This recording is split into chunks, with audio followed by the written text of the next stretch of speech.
যুবকদের ফাঁকি ছাড়া পিয়ার আর কিছুই নয়। বুঝে শুনে পিয়ারের আওয়াজ ওঠান, আর না হয় এই পিয়ারে আবার আমাদেরকে গোলামের জিঞ্জির করে ছাড়বে।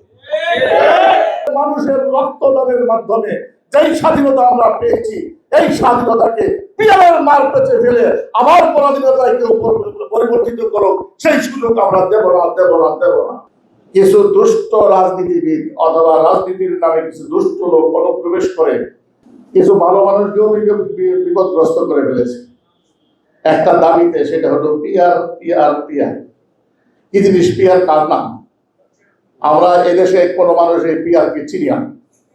আমরা চিনি চিরাচরিত নিয়মে ভোট হবে, ব্যালটের মাধ্যমে ভোট দিব, সেই ভোটের অধিকাংশ ভোট যে পাবে সে ডিক্লারেড হবে, সেই কি পাস হবে, এটাই তো আমরা চিনি, তাই নাকি?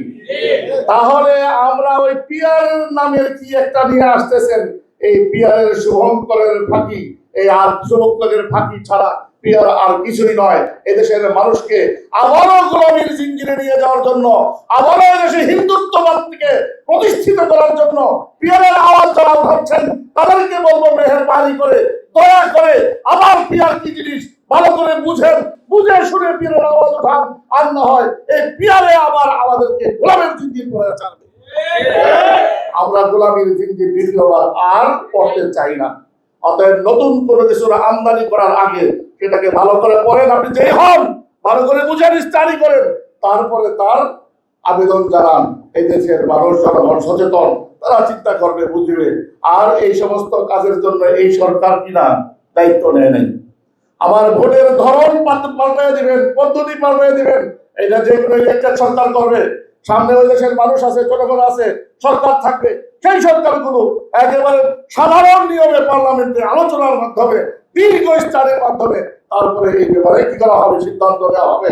এখন পিয়ারের বা পিয়ারের মতো আরো যত ফালতু দায় দাবি আছে, এই দাবিগুলো করে নির্বাচনকে পিছানোর এক পায়তারা চলছে। বিদায় এদেশের মানুষের যে নামাজি মানুষ, এদেশের ছাত্র জনতা, সব নামাজি দান বলয়ের মানুষের রক্তদানের মাধ্যমে যেই স্বাধীনতা আমরা পেয়েছি, এই স্বাধীনতাকে পিয়ারের মার পেঁচে ফেলে আবার পরাধীনতায় কেউ পরিবর্তিত করো, সেই সুযোগ আমরা দেব না, দেব না, দেব না। এই জন্য আমাদেরকে সচেতন থাকতে হবে যে নতুন কোনো দাবি আসলেই আমি তার পিছনে দৌড়াদৌড়ি করলাম, ছুটে পড়লাম, এমনটা যেন না হয়। আমি একসাথে নিয়ে আমরা যদি গিয়ে আবার একটা আওয়াজ উঠাতে পারি, তাহলে পিআরসিআর এর জয়গন্ধ আলোচনা যা আছে এগুলো এমনিতেই বন্ধ হয়ে যাবে ইনশাআল্লাহ। বলয়ের সকল শক্তিকে এক থাকার আহ্বান জানিয়ে একসাথে আমরা যেভাবে বিপ্লব করে আমাদের স্বাধীনতা আনছি, এই স্বাধীনতাকে পূর্ণাঙ্গ দেওয়ার জন্য, পূর্ণাঙ্গ স্বাধীনতার রূপ দেওয়ার জন্য আমরা সামনে যাহা যাহা করিতে হয় একসাথে কাঁধে কাঁধ মিলিয়ে, হাতে হাত মিলিয়ে রাজপথে একসাথে থাকবো এবং একসাথেই আমরা ইলেকশনের বৈতরণী পার করবো, একসাথেই সরকার গঠন করবো ইনশাআল্লাহ। আসলে যারা শহীদ হলেন এরা কোনো রুটি ভাত, নিজের অন্য কোনো কিছু ব্যক্তিগত কিছু পাওয়ার জন্য এই শাহাদাত পেশ করেন নাই, বরঞ্চ এই দেশের গণমানুষের বাক স্বাধীনতাকে ফিরিয়ে আনার জন্য, ভোটের স্বাধীনতাকে ফিরিয়ে আনার জন্য, অন্য দেশের কলকল থেকে নিজের দেশটাকে আবার নিজের করে ফিরিয়ে আনার জন্য, দেশের জন্য, ইসলামের জন্য এবং মাদ্রাসা মসজিদগুলোর রক্ষার জন্য, আপনার তাহজিব তামাদ্দুন রক্ষা করার জন্য এদেশের মানুষকে মুসলমান হিসেবে, মুসলিম হিসেবে বেঁচে থাকার অধিকার দেওয়ার জন্য এই শাহাদাতের নজরানা পেশ করেছেন, ঠিক কিনা?